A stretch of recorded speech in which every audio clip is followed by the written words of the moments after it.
फिर special situation देख लेते हैं, कौन कौन सी स्पेशल सिचुएशन है जिसके अंदर आप जो गुड्स को परचेज़ करते हैं उसके अंदर आपको इनपुट टैक्स क्रेडिट आप क्लेम कर सकते हैं। गुड्स इन इंस्टॉलमेंट, यानी अगर गुड्स इंस्टॉलमेंट में आ रहे हैं, इंस्टॉलमेंट में कम आता है, जैसे मशीनरी है, कोई बड़ी मशीनरी है तो वो एक साथ अगर किसी ट्रांसपोर्टेशन पर नहीं आती तो वो इंस्टॉलमेंट में आती है, तो आप जो इनपुट टैक्स क्रेडिट है वो कब लेंगे? If you received goods in lots and installment, you can claim input tax credit when good get the last lot of और इंस्टॉलमेंट, यानी आप जब गुड्स है उसकी जब लास्ट लोट और इंस्टॉलमेंट को आप रिसीव करोगे तब आप इनपुट टैक्स क्रेडिट को क्लेम कर पाओगे।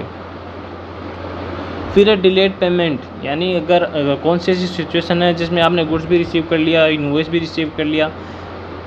और लेकिन आपने जो सप्लायर उसको पेमेंट नहीं किया, उसका पेमेंट नहीं किया आपने, तो वो कितने दिन के अंदर आपको इसका पेमेंट करना होता है? 180 डेज़ के अंदर। अगर आप 180 डेज़ के अंदर उसको पेमेंट नहीं करते हो तो जो आपने इनपुट टैक्स क्रेडिट ली है उसको आपको रिवर्स करना पड़ेगा, और जब आप उसको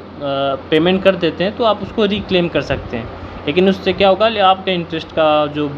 बर्डन है वो आपका बढ़ जाएगा उस पर। डेप्रिसिएशन ऑन कैपिटल गुड्स, अगर आप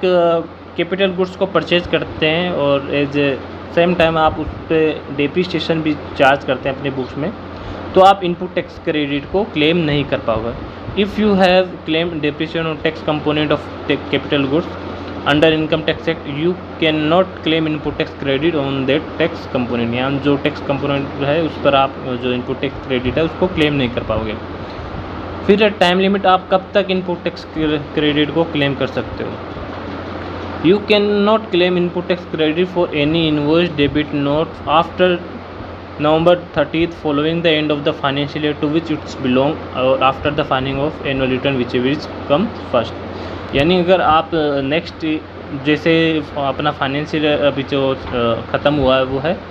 2023-24, अगर आप 23-24 की कोई इनपुट है, आपका परचेज इनवॉइस है और आप उसको क्लेम करने से रह गए हो, तो आप उसको कब तक क्लेम कर सकते हो? नवंबर 30, 2024 तक, ठीक है। और अगर आपने जो एनुअल रिटर्न है उसकी वैसे ड्यू डेट तो होती है 31 दिसंबर, लेकिन अगर आपने जो एनुअल रिटर्न है वो पहले ही भर दी है, जून जुलाई में भर दी है, तो तब भी आप जब तक इनपुट क्लेम कर सकते हैं जब तक आपने एनुअल रिटर्न को सबमिट किया है। तो यानी अगर आप एनुअल रिटर्न है वो नवंबर 30 से पहले सबमिट कर देते हैं, तो आपको जब एनुअल रिटर्न आपने सबमिट किया उससे पहले आपको इनपुट टैक्स क्रेडिट को क्लेम करना होगा, और अगर आपने नवंबर 30 से बाद में अपनी एनुअल रिटर्न फाइल कर रही है तब आपको नवंबर 30 तक इनपुट टैक्स क्रेडिट को क्लेम करना होगा। यानी दोनों सिचुएशन में जो भी पहले होगी आप इनपुट टैक्स क्रेडिट को क्लेम करेंगे, ठीक है दोस्तों। ये जो भी नोट्स है वो आप इस वेबसाइट से डाउनलोड कर सकते हैं www.gstvidut.com से, और ये फ्री ऑफ कॉस्ट है, ठीक है दोस्तों।